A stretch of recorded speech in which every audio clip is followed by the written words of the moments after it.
Então, pessoal, nesse vídeo eu quero demonstrar aqui um fenômeno, né, que alguns já ouviram falar, quem faz projeto vê falar muito, que é o fenômeno de cavitação.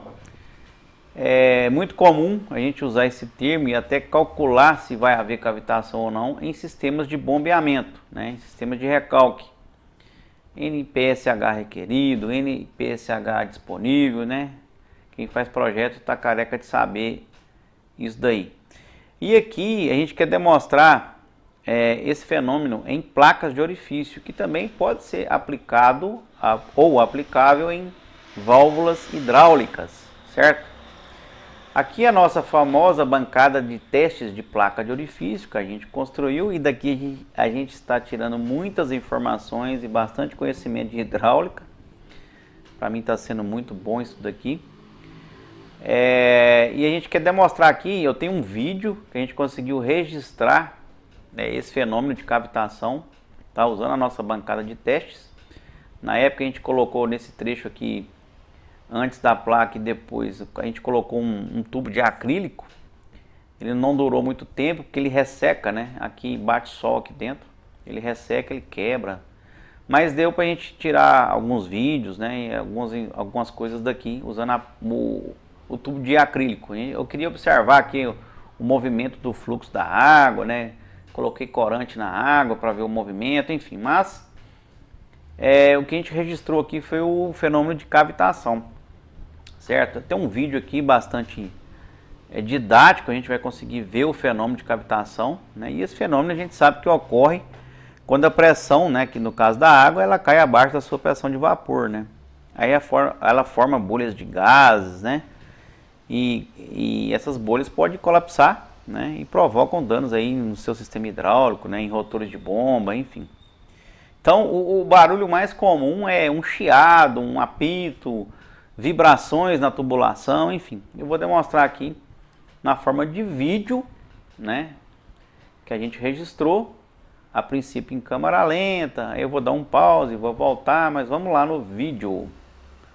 Deixa eu achar o vídeo aqui. Tá? Deixa eu ver aqui. Aqui, ó.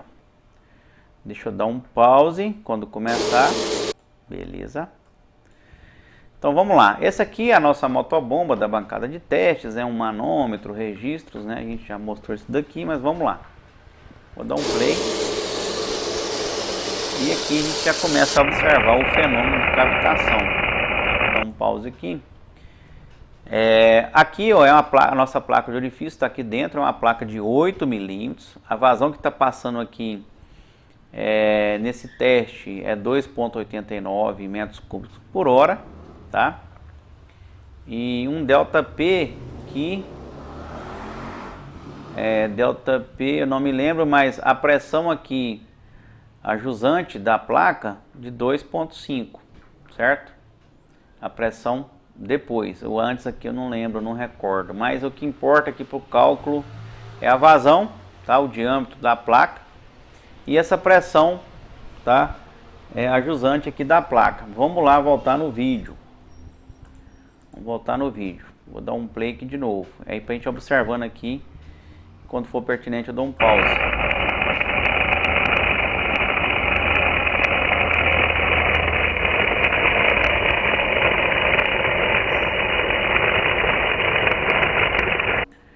Então aqui a gente consegue observar, né? Eu fiz o vídeo, depois eu coloquei em câmera lenta para a gente tentar observar todo o fenômeno aqui, formação de bolhas, a cavitação, o barulho, né? A vibração, né?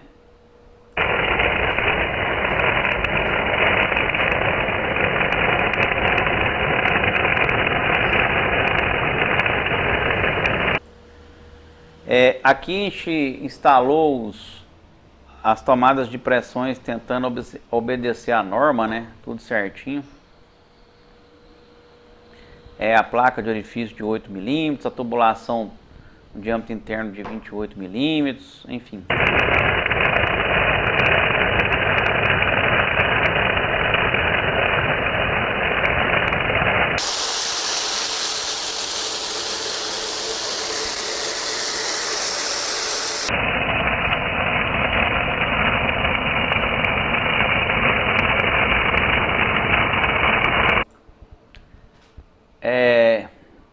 Tem certos momentos aqui que a gente consegue observar a famosa vena contracta, né?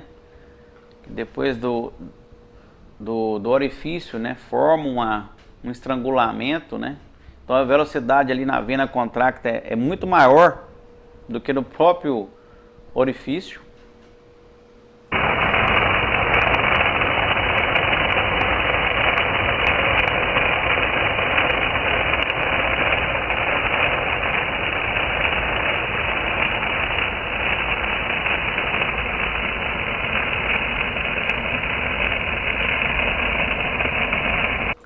Aqui uma imagem, né? Tomada de pressão antes. Pela norma, né? Tem algumas recomendações, mas pela norma o mais usual, se não me engano, é aqui a distância da placa, uma vez o diâmetro, aqui a distância meio D, né? 1D, meio D. As tomadas de pressão. E tá aí, beleza. Agora, coisa prática, né? A gente consultou várias literaturas e a gente encontrou uma equação que nos auxilia a fazer esse diagnóstico, né? De se vai haver ou se não vai haver cavitação aqui na placa de orifício ou numa válvula hidráulica, por exemplo. Então, o famoso coeficiente de cavitação é o que nos interessa aqui neste caso, tá? Então, tem uma recomendação nas literaturas que quando o coeficiente de cavitação está abaixo de 1, vai ocorrer cavitação. Aqui eu coloquei 1.2, que eu já vi autores dentro de uma das literaturas, por questões de segurança, considerar 1.2, abaixo de 1.2 cavitação. Entre 1.2 a 2, baixo risco de cavitação, pode ocorrer, pode não ocorrer. E acima de 2, o sigma aqui, o coeficiente de cavitação, né, quando você tem o coeficiente de cavitação acima de 2, sem cavitação no sistema.